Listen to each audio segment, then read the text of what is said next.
The sound of silverware clinking against porcelain stopped for just a second when my father stood up and cleared his throat. It was Sunday, 6:15 p.m., the usual family dinner, though lately it had felt more like a performance than a gathering. The smell of roast chicken and buttered rolls filled the dining room, warm and familiar, but there was a sharp undercurrent I couldn't quite name. Maybe it was in the way my sister Claire kept glancing at the sideboard, where a small wooden box sat wrapped in Grandma's floral scarf. This isn't just a story about an heirloom, it's about a woman who refused to be erased. Stay till the end, because Grandma's final words changed everything. We've been thinking, Dad began, his voice artificially cheerful, and tonight feels like the right time to do something special. My fork paused halfway to my mouth. Mom was already nodding along, hands folded tightly in her lap. Claire straightened in her chair like she'd been waiting for a cue. Your grandmother's heirloom, Dad continued, resting his hand on the box. It's time to pass it down to the next generation. That box wasn't just an ornament. It held the brooch Grandma wore every Sunday to church, a delicate gold piece shaped like a leaf with tiny pearls stitched into the stem. She told me more times than I could count, this will be yours one day. You understand what it means to protect family history.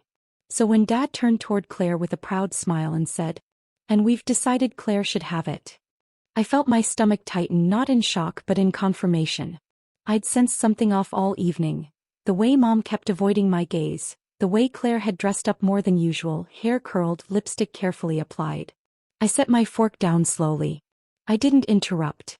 Instead, I folded my napkin in half, then again pressing the corners sharply. My silence wasn't submission, it was calculation. Claire's eyes sparkled as Mom handed her the box. She lifted the lid with a practiced delicacy, gasping at the sight inside as if she hadn't peeked earlier. Oh my gosh, she whispered. I can't believe this is really mine. She'd known. We just felt, Mom said, her voice a shade too bright, that since you've built such a successful life you don't need it. Claire's starting her journey. This will help her carry the family legacy forward. The words "you don't need it" hit harder than I expected. My success was suddenly an excuse to erase promises, to rewrite history as if Grandma's words were optional. I glanced toward the mantel where a framed photo of Grandma sat smiling in her Sunday hat. The light from the chandelier reflected off the glass, making her eyes look sharper than usual. She told me to keep her letter safe, tucked inside my leather purse. I'd brought it tonight, not out of paranoia but instinct. Smile, honey, Mom said, pulling out her phone. Let's get a picture of the moment. Of course. A photo. Something to post, something to share. Evidence of their version of the story. I stood slowly, smoothing the front of my cardigan. My heart wasn't racing. It was steady, almost too steady. I stepped around the table, the wood creaking beneath my slippers, and positioned myself behind Claire as she held the brooch like a prize. Say cheese, Mom chirped. I didn't. I reached into my purse and pulled out the folded envelope. Grandma's handwriting, faint and looping, was still visible on the front. For Margaret. My name. Claire noticed it first. Her smile faltered just a little. What's that? She asked too quickly. I held it up between two fingers. A little something Grandma gave me, I said softly, letting the words hang. The flash from Mom's phone went off prematurely, capturing Claire mid-blink, her smile half collapsed. Perfect. The air shifted after that. No one said anything for a long beat. The clock on the wall ticked loudly, filling the silence. Even the family dog had stopped pacing. I returned to my seat without opening the letter, laying it gently beside my plate like a loaded weapon set down between bites. Dad cleared his throat again, but this time his voice had lost its practiced confidence. Margaret, he started, let's not make this into something it doesn't need to be. Funny, I replied calmly, slicing into my chicken. That's exactly what I was thinking. Mom reached for her wine glass, hands trembling slightly. Claire tried to laugh, a brittle sound that cracked before it reached the end. Come on, it's not a big deal, she said. You've got everything already. I looked at her, then really looked. She believed it. She thought she could stand there, draped in something that wasn't hers, and the world would clap for her. She had no idea what she'd just stepped into. Of course, I said, giving her a smile so measured it almost hurt. Enjoy it while it lasts. She blinked. What's that supposed to mean? I shrugged. Nothing at all. As the dinner dragged on, conversations stuttered awkwardly around me. My brother-in-law tried to talk about football. Mom forced small talk about the neighbor's new fence. But I noticed the glances, quick, darting between me and the letter, between Claire and the brooch. Unease spread like a quiet draft through the room. Halfway through dessert, Claire couldn't resist any longer. She unpinned the brooch from its box and fastened it to her blouse. "How does it look?" she asked, preening. It didn't suit her. Not because of fashion, because it wasn't hers. The pearls caught the chandelier light the wrong way, as if even the heirloom knew it was misplaced. "Lovely," Mom said, clapping lightly. I leaned back, crossing my arms. "It's upside down." Claire's cheeks flushed. She fumbled to fix it, muttering under her breath. Dad shot me a look, a warning I'd seen my whole life, the don't make a scene look. But I wasn't making a scene. I was letting them make one. As the plates were cleared, Dad stood again. "Before we finish, let's get one more group picture," he said, like a director desperate for a reshoot. Everyone gathered near the fireplace. Claire stood in the center, brooch shining, chin lifted. I took my place on the edge, holding Grandma's letter loosely at my side. The timer on the camera beeped. Just as it flashed, I lifted the letter slightly, angled so that my name was visible in the photo. It wasn't dramatic, just deliberate. The kind of detail people only notice later when they look closely. The shutter clicked. I caught Claire's eye as the light faded. She'd noticed. Her smile twitched, a thin crack forming at the edges. Later, as coats were grabbed and goodbyes mumbled, she cornered me near the doorway. "You're not going to cause drama about this, are you?" she whispered, leaning close enough that I could smell her overly sweet perfume. I tilted my head. "Drama? It's just a brooch, Maggie." "It's not just a brooch," I said softly, meeting her gaze. "And you know it." Her eyes flickered to the letter in my hand. "What's in there?" I smiled slowly. "You'll find out." She laughed nervously, trying to dismiss it. But the tremor in her voice gave her away. As I walked to my car, the night air was cool, crisp, carrying the scent of damp leaves. I tucked the letter safely back into my purse, feeling the texture of the paper through the leather. Grandma's handwriting. Grandma's promise. The porch light cast long shadows across the driveway. Behind me, I could hear the faint chatter of my family through the open window. Their voices were shaky now, like actors who'd forgotten their lines. I glanced back once more, locking eyes with Claire through the window. She stood in the living room clutching the brooch, her smile finally gone. I didn't wave. I didn't need to. She'd seen enough in my expression to know I wasn't finished. I didn't wave. I didn't need to. The look on Claire's face through the window was more than enough. As I drove down the familiar neighborhood street that night, the streetlights cast long shadows across the road, sliding over my windshield like strips of film. My hands were steady on the steering wheel, but inside, a quiet storm had begun. They thought my silence meant surrender. They thought I'd swallow it like I always had, nod politely, smooth things over, and let the family rewrite the story. Not this time. The letter rested on the passenger seat beside me, the envelope soft with age. Every bump in the road made it shift slightly, like it was alive. Grandma's handwriting had faded a bit over the years, but her words were burned into my memory. When I pulled into my driveway, the porch light flicked on automatically. The house was quiet except for the distant hum of the refrigerator and the ticking of the old clock in the hallway. I set my purse on the table, placed the letter neatly beside it, and stood there for a moment. The silence wasn't heavy, it was purposeful. I brewed a cup of chamomile tea, the steam curling into the dim kitchen light, and replayed the dinner in my mind. The way Mom avoided eye contact, Claire's smug little performance, Dad's artificial smile. They thought they'd gotten away with it. The thing is, I'd always been the reasonable one. The one who kept the peace, who stayed composed even when others lost their tempers. That reputation was about to work in my favor. The next morning, my phone buzzed earlier than usual. A text from Claire lit up the screen. "Hope there are no hard feelings last night, love you." A winking emoji. Of course. I stared at the message for a long moment before setting the phone down without replying. Her follow-up text came 2 minutes later. "Mom's posting the photos today. You looked a little serious in them all, but it's fine." Fine for her, maybe. I didn't respond to that one either. I opened my curtains and watched as a pair of joggers passed by in the cold morning air. The sky was pale blue, the kind that promised a chilly but clear day. I had a routine: Coffee, light walk, reading the paper, but today my steps had a new rhythm. By midday the photos were up. Mom had posted them on her social media page with a caption that made my stomach turn. Passing the family legacy to the next generation. So proud of our girls. There it was, Claire in the center, heirloom pinned proudly, my parents beaming, and me on the side holding Grandma's letter, almost as an afterthought. Except, not quite. In the second photo the letter's front was visible. My name for Margaret, clear as day. Comments poured in. Friends, church members, distant cousins. Beautiful tradition. What a lovely heirloom. Claire looks just like your mom in that brooch. So sweet, passing it to the youngest. I scrolled silently. No one knew the truth. Yet. Then I noticed something interesting. One of my older cousins, Linda, had commented. Wait. Didn't Grandma tell everyone years ago that it would go to Margaret? The comment had a few likes already. 10 minutes later it was deleted. Someone had asked the wrong question and someone else had panicked. That afternoon I took out Grandma's letter again and read it slowly at the kitchen table. Her words were simple, handwritten in shaky pen. This heirloom is for you, Margaret. You understand what it stands for. Promise me you'll keep it safe.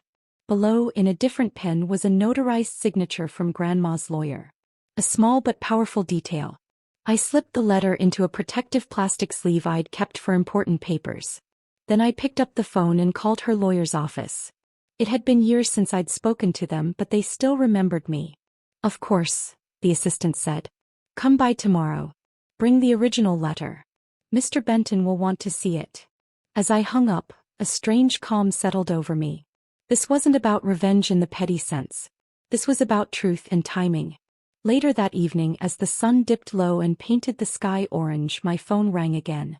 This time it was Mom. Hi, sweetheart, she began, voice overly casual. Did you see the photos? They turned out so nice. Yes, I replied evenly. I know it might have been unexpected what we did with the heirloom, she continued. But we thought it made sense. Claire's starting out. You're already established. We just want to be fair. Fair, I repeated, tasting the word like something bitter. You understand, don't you? She asked. I let a beat pass. I understand exactly what you did. There was silence on the other end. She hadn't expected that tone from me. Let's not make this a big thing, she finally said. Oh, don't worry, I replied softly. I won't. Her sigh of relief was almost audible. She mistook my calm for compliance. The following day I walked into Mr. Benton's law office with the letter carefully tucked into a folder. The building smelled faintly of old paper and lemon polish. His office hadn't changed since Grandma brought me here years ago. A sturdy oak desk, stacks of files, and a brass clock ticking steadily. Mr. Benton adjusted his glasses as I handed him the letter. He read it once, then again more slowly, tracing the notarized seal with his thumb. This is significant, he said finally. Did your parents mention any changes to the estate? None, I replied. They acted like this letter doesn't exist. Well, it does, he said with a thin smile.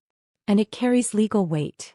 A warmth spread through me, not giddy but steady, like a light being turned on in a dark room. What would you like to do? He asked. I didn't answer immediately. I stared at the letter for a long moment. I'd like to make sure Grandma's wishes are respected, I said finally. He nodded. Then let's get to work. That evening while I cooked dinner, a simple chicken soup, the house felt different. Not louder but fuller. Every step I took felt intentional. Claire, meanwhile, had posted a photo of herself wearing the heirloom at brunch with her friends, captioned with a line that made my teeth clench. Carrying on family traditions. I didn't comment. I didn't like it. I simply took a screenshot. Evidence has a way of aging well. The following week, the legal wheels began to turn quietly. Notices were prepared. Documents were reviewed. I didn't tell a soul, not friends, not extended family. Especially not Claire. They kept texting me with cheerful messages as if nothing had shifted. Claire, you're coming to my birthday dinner next week, right? Mom, don't forget to bring dessert for the party. Dad, hope we can all move forward from that awkward dinner. Love you. I replied with neutral politeness. It was almost too easy. The night before Claire's birthday dinner, I placed the legal envelope on my coffee table. Inside, Notarized copies, Grandma's letter, and an official notice.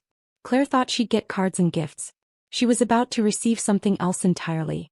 I stared at the envelope for a long time, sipping tea, feeling the steady pulse of anticipation, not from spite but from justice approaching quietly.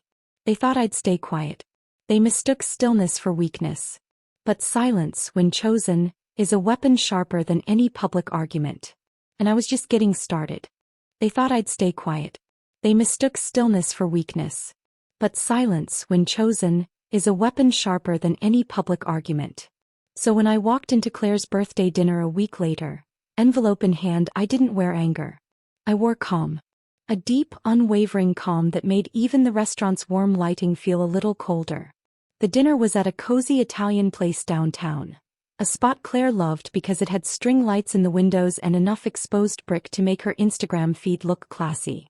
As I approached the entrance, I could see her through the window, laughing loudly, wearing the heirloom pinned to her dress like a crown jewel. Her friends leaned in, admiring it.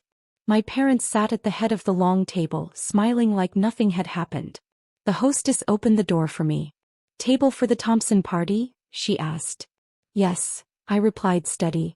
The scent of garlic and baked bread wrapped around me as I walked in.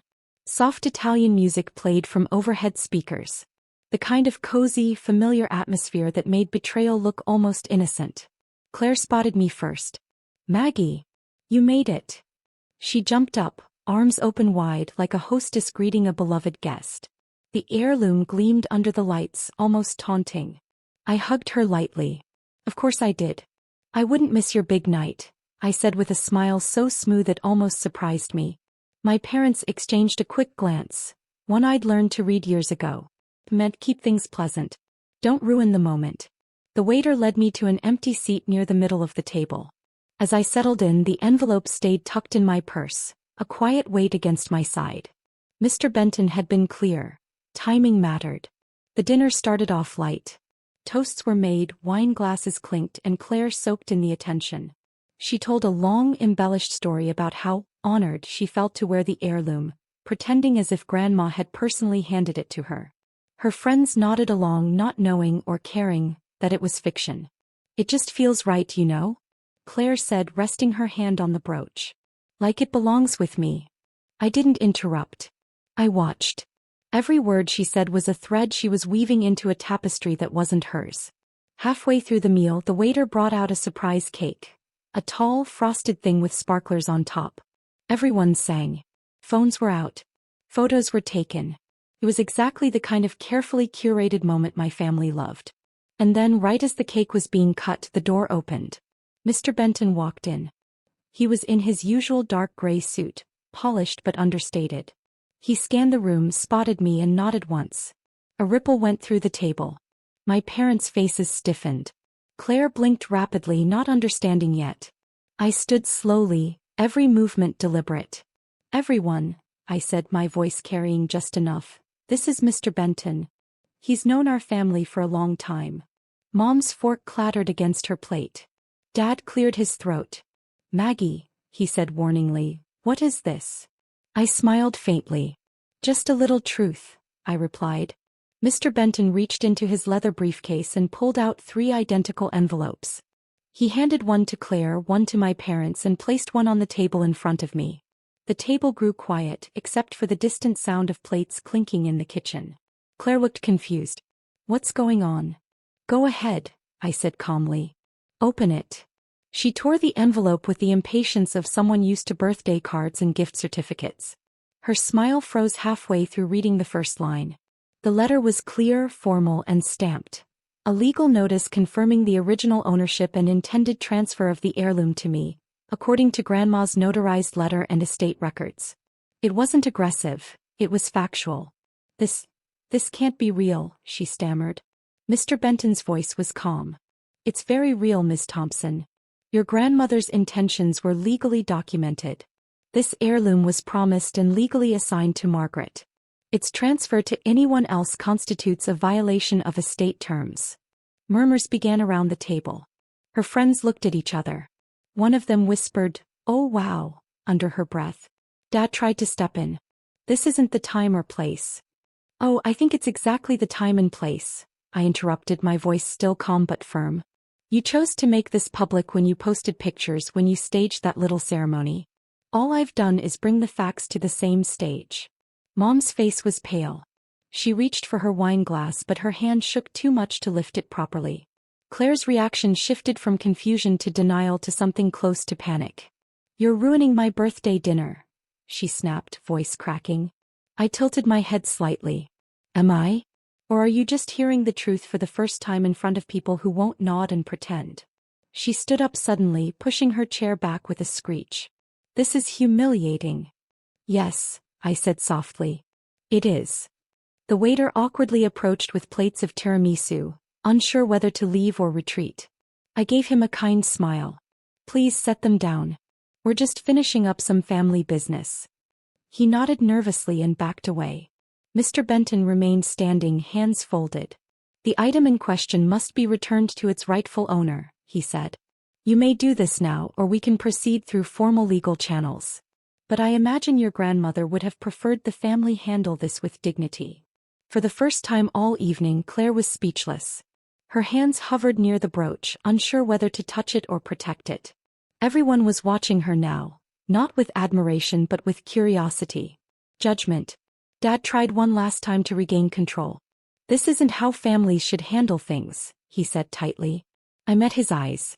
Families shouldn't break promises either. But here we are. Mom whispered something to him, but I didn't catch it. Her hand reached for Claire's arm. Claire hesitated, then unclasped the brooch with trembling fingers. She placed it on the table. The metal clicked softly against the wood. That sound was louder than any argument could have been. I picked it up gently, like I had all the time in the world. The weight of it felt right in my hand. Familiar. The room was utterly silent. Even the music seemed to have faded into the background. I turned to Mr. Benton. Thank you, I said. He nodded once. I'll follow up with the necessary documentation. And then he left just as quietly as he came. The rest of the dinner limped forward awkwardly. Claire excused herself to the bathroom and stayed there for nearly 15 minutes. Her friends avoided eye contact with me, whispering among themselves. My parents sat rigid, like people caught in their own trap. I didn't gloat. I didn't need to. The reversal had already happened, not in shouting matches but in quiet public clarity. When Claire returned, her makeup was smudged and her smile brittle. Can we just move on? She said to no one in particular. I took a slow sip of water. Eventually, I said. As the night wrapped up, people trickled out. A few of Claire's friends gave me hesitant nods, like they weren't sure whose side they were supposed to be on anymore. Outside, the night air was cool and crisp. I tucked the brooch carefully into the small velvet pouch I'd brought for it, because unlike them I'd planned. I looked back through the window one last time. Claire sat at the empty table, staring at her half-eaten cake. My parents flanked her, whispering urgently, their carefully built image cracking at the edges. The tables had turned. And this time I wasn't the one cleaning up the mess. When I got home that night, I placed the velvet pouch containing the heirloom on my dresser. For the first time in weeks, I allowed myself to exhale fully. Not out of triumph, though the public confrontation had been satisfying, but out of quiet certainty. Things were shifting slowly but surely in my favor. But the brooch was just the beginning. The real control Grandma left me wasn't pinned to a dress. It was in the documents I'd safeguarded all these years. The trust she created quietly, away from family theatrics. For decades, my parents had benefited from its existence without ever truly understanding its structure. Grandma had trusted me with it because I'd always been the one who read the fine print. And now, I intended to use that knowledge exactly as she'd planned. The following morning, the house was filled with that soft, muted light that slips through curtains after a long night. I made myself a cup of black coffee, no sugar, no cream. Grounded me. As I stirred it absent-mindedly, I replayed the image of Claire unclasping the brooch in front of everyone. That single, quiet click of metal on wood echoed in my mind like a starting pistol. I sat down at my kitchen table with the trust binder, an old leather-bound folder Grandma had handed me years earlier. Inside were account statements, property deeds, and legal clauses that most of my family had never bothered to read. Over the years, my parents had treated the trust as if it were a safety net that would always be there, without understanding that it came with conditions. Conditions they were no longer meeting. Around noon my phone rang. It was Mom. Margaret, she began, voice tight. Was that really necessary? What you did last night, it was humiliating. For all of us. I held the phone to my ear and gazed out the window at the small garden Grandma had once tended. Humiliating, I said evenly. You mean telling the truth in public? You could have talked to us privately. I tried, I replied softly. For years. There was silence on the line. Then in a lower voice she added, Your father didn't sleep last night. Neither did I thought. But for different reasons. You made your point, she said finally. Now let's move forward as a family. The word family had a different ring now. It sounded more like a shield they were scrambling to hold up. We will, I said. But things are going to change. She didn't reply to that.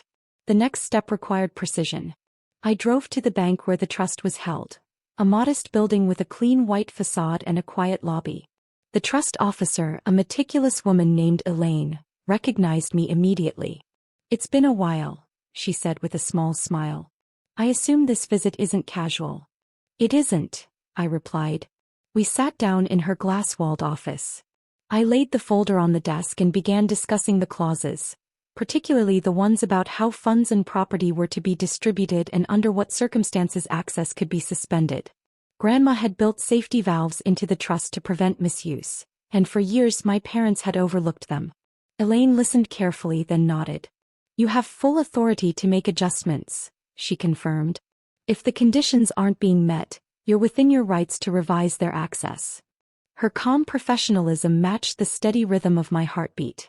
This wasn't revenge born from anger. It was structure, order, accountability.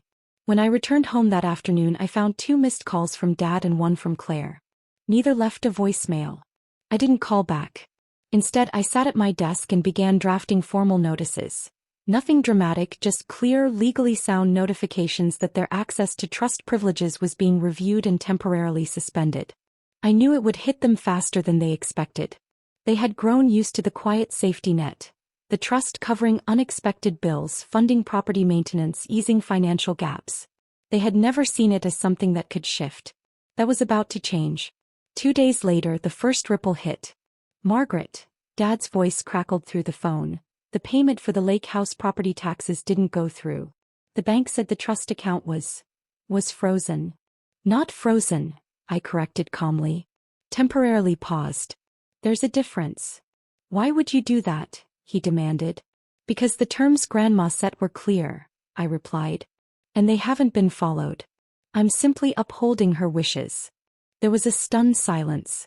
I could almost hear him struggling to find a familiar script, but the usual paternal authority didn't land this time. You're playing with family security, he finally said. No, I said quietly. I'm protecting it. The way she asked me to. Claire's reaction came next. She showed up at my door unannounced mid-afternoon wearing sunglasses like armor. You froze the trust? She blurted out the moment I opened the door. Paused. I corrected again, leaning against the doorframe. Do you have any idea how this affects me? I do, I said simply. She pulled off her sunglasses, revealing red-rimmed eyes. My tuition loan relies on that fund. Dad said you're trying to punish us. I met her gaze steadily. I'm not punishing anyone. I'm enforcing boundaries that should have been respected long ago. This isn't fair, she hissed. Neither was what happened with Grandma's heirloom, I replied. She faltered, biting her lip. She'd been so used to me softening things, making allowances, letting her have the last word. Not this time. You can't do this forever, she muttered finally. I smiled faintly. We'll see. She left in a huff, but I could feel the panic beneath her bravado. The next week was a slow unraveling. Not explosive but steady, like a tapestry being pulled apart one thread at a time. Bills that had always been covered quietly were now their responsibility. Maintenance costs for the family's vacation cabin went unpaid.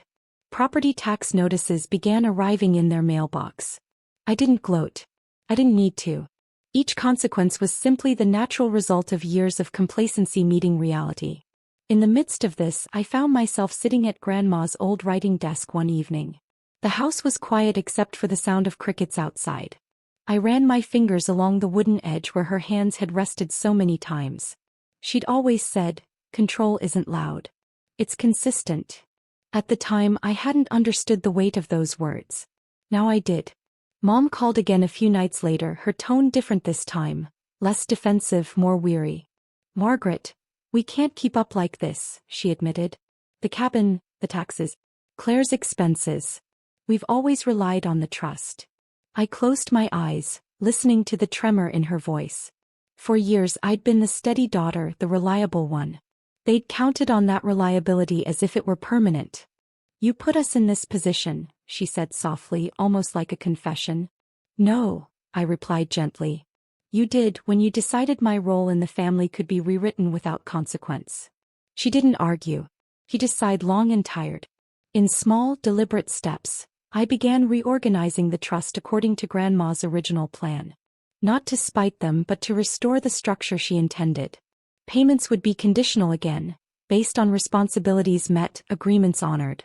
Claire's tuition assistance would continue only if she upheld certain commitments. My parents would retain some benefits but under clearer, firmer terms. Each adjustment felt like laying a new brick, solid, measured, permanent. Word spread quietly among extended family. Cousin Linda called one afternoon. "I heard about what happened at Claire's dinner," she said. "And now this trust thing. Margaret, you've stirred up a storm." "I didn't stir anything," I replied. "I just stopped cleaning up everyone else's mess." She laughed softly. "About time." As the weeks went on, I could see subtle changes. My parents' calls became less demanding and more cautious. Claire's tone shifted from defiant to uncertain.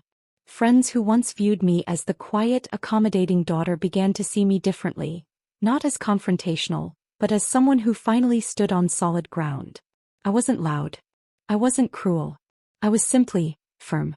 Brick by brick, I was taking back what had always been mine. Not just the heirloom, not just the trust, but the role Grandma had quietly entrusted me with. And they were beginning to understand that nothing would go back to the way it was. That quiet realization sat with me for days, like the soft ticking of Grandma's old mantel clock. I didn't rush the next steps. I didn't need to. Power, when it's real, doesn't demand attention. It moves in steady, deliberate beats. The family called for a meeting. Not a dinner, not a celebration. A meeting. That word alone told me everything had shifted. For the first time, I wasn't being summoned to smooth things over. They were coming to me. It was held at my house on a Saturday afternoon. The same house they used to breeze into without knocking. The same living room where Grandma's portrait hung above the fireplace.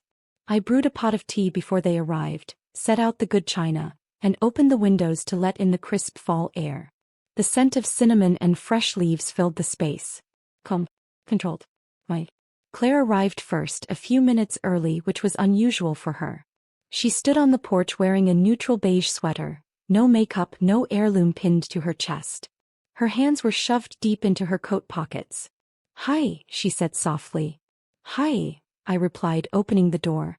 I didn't step aside immediately. A small pause. Just enough for her to register that entering my home was no longer automatic. She waited, then walked in when I moved. Her eyes scanned the room, landing briefly on the velvet pouch resting on the coffee table. She said nothing, but her shoulders tensed. Mom and Dad came together shortly after. Dad carried himself with that same stiff posture he used when he didn't know how to handle something. Mom was holding a small tin of her usual butter cookies, her peace offering. "You look well," Mom said. "I am," I replied simply. They sat down on the couch like guests in a stranger's home. It was subtle, but I felt it, the shift in energy. I took my usual armchair, the one with the small table beside it where Grandma used to keep her Bible and tea mug. The chair felt like a throne now, not in a grand way, but in the way of someone finally sitting in their rightful place. Dad cleared his throat. "We need to talk about the trust," he began. "I assumed you would," I said, folding my hands in my lap. "This situation can't continue," he said carefully. "We're struggling with the property taxes, Claire's tuition, the cabin upkeep." I raised a hand gently. "Let's be clear about something.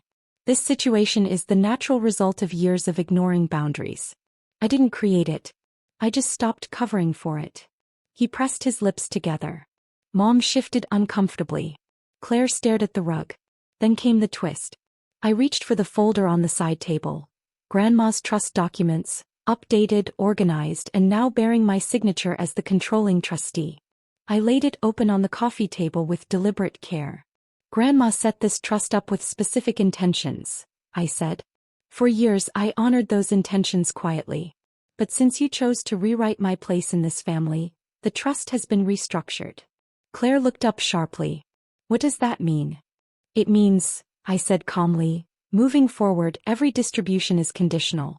Every property, every expense, every benefit tied to this trust will require accountability, financial and otherwise. Mom's eyes widened. Conditional? What kind of conditions? The kind Grandma wrote down, I replied. Maintenance logs, contribution records, clear roles. If they're not met, access ends. Permanently. Dad tried to recover his authority. You can't just. Yes, I interrupted gently. I can. Legally, I've always been able to. I just never did. Until now. The silence that followed was thick, like the air before a storm breaks. Claire's hands twisted in her lap. Mom's face crumpled slightly, not in anger, but in something closer to realization. Why didn't you tell us this before? Mom whispered. Because, I said, my voice soft but unwavering, I wanted to see what you'd do when you thought I had no power left. The truth landed like a weight on the table between us. Claire spoke next, her voice small. Is there anything I can do? I met her eyes. For the first time in a long while she wasn't posturing. She wasn't laughing or pretending. She was just, my sister. Flawed, scared, unsure. Yes, I said finally.